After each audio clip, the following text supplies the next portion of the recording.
আমি জানি না আমি কোন ভাষায় তোমার সাথে কথা বলবো। কেন, কি হয়েছে? তুমি না অনেক মিথ্যা বলতে শিখে গেছো। কি বলো এইসব? কি করছি আবার? কি নিয়ে মিথ্যা বলছি? আচ্ছা, তুমি তো নাকি আজকে বিকেলে আপুর বাসা যাবে বলছো, আর বলছো একটু ব্যস্ত থাকবে, আমি যেন কল না দিই, মেসেজ না দিই। তুমি বাসায় এসেই আমাকে কল এসএমএস দেবে, কিন্তু দেখো রাত প্রায় 12টার উপর হয়ে গেছে, তুমি আমাকে মেসেজ দাও না, অনলাইনে আসো। তুমি সব সময় এসব ছোটখাটো বিষয় নিয়েই পড়ে থাকো। আরে আজকে আপু ভাইয়া এরা সবাই আসছে, সবাই মিলে আমার ফোনে ভিডিও দেখে ফেসবুকে। তো আমি মেসেজ করার সময় ওনারা দেখে নাই, গেছে কই ওরা? তুমি একদম বেশি বেশি করো। হয়তোবা আজকে শেষ রাত, আর হবে না কথা কখনো। ছেলে ছেড়ে যাওয়ার আগে এইসবই বলে, বাকি ছেলেদের মতোই তুমি। হ্যাঁ, আমি বাকি সবার মতোই। আজকে তুমি সত্যি আপুর বাসায় গেছো? তো মিথ্যা বলবো তোমার সাথে? মানে তোমার সমস্যা কি? তুমি আমাকে এটা নিয়েও সন্দেহ করো? প্রশ্নের উত্তরটা দাও, তুমি আসলে আজকে আপুর বাসায় গেছো? হ্যাঁ, প্রয়োজন হলে আমার বান্ধবীকেই জিজ্ঞাসা করো। ছি, তুমি এত সন্দেহ করো আমাকে, আমি ভাবতেই পারিনি। তোমার বান্ধবীকে বলতে হবে না, ওনার সাথে আমার কথা বলা অনেক আগেই শেষ। কি বলেছো ও? মুক্তা শোনো। বলেন ভাইয়া।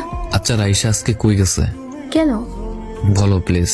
ও নাকি ওর বোনের বাসায় গেছে।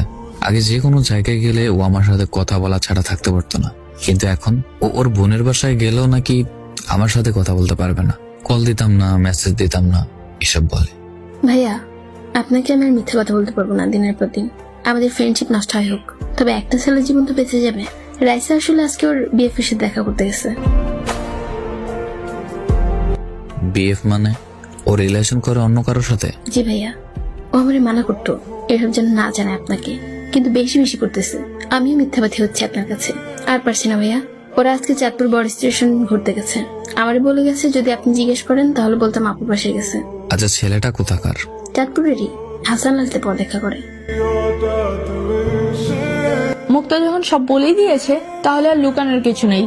তুমি আমার জীবনটা শেষ করে দিছো, পুরো জাহান্নাম বানাই দিছো এই 1 বছর 7 মাস। আমি আর পারতেছি না। তুমি কোথাও ঘুরতে যেতে দাও না, কোথাও ঘুরতে নিয়েও যাও না। তুমি সামান্য আমাকে বৃষ্টিতেই ভিজতে দাও না, বাকি সব তো বাদ দিলাম। আমি মুক্তি চাই, আমার মুক্তি দাও। ঠিক আছে, তোমাকে আমি মুক্তি দিলাম। তুমি যেখানে সুখ খুঁজে পাও সেখানে তুমি চলে যাও, আটকাবো না। আমি বলবো না তুমি আমার থেকে ভালো পাবে না, অবশ্যই পাবে। যাও, যাকে পেয়েছো তাকে নিয়ে সুখে হও। আর আমার প্রথম ভালোবাসাটা এইভাবে শেষ করার জন্য তোমার প্রতি আমার কৃতজ্ঞতা। ভালো থেকো নতুন মানুষকে নিয়ে। আইডিটা মনে রেখো, কাজে আসবে কখনো। লেকচার দিতেই পারবেন, সারা জীবন কিছু করতে পারবেন না।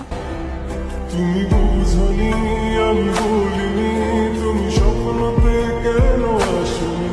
তোমাদের অনেক সুন্দর মানাইছে দুজন রে। ছেলেটার অনেক ভাগ্য, তোমাকে মোনাজাতে চেয়েও পাইনি, অথচ ছেলেটা না চাইতেই তোমাকে পেয়ে গেছে। তোমার সাথে আমার যায় না, আমাকে ওর সাথে মানায়, আমার বান্ধবীরা সবাই বলে। এই ক্ষেত ছেলেটার জন্ম নেওয়াই পৃথিবীতে সবচেয়ে বড় অপরাধ। আর বলতে পারছি না কিছু, চোখের পানিতে মেসেজ করতে পারছি না।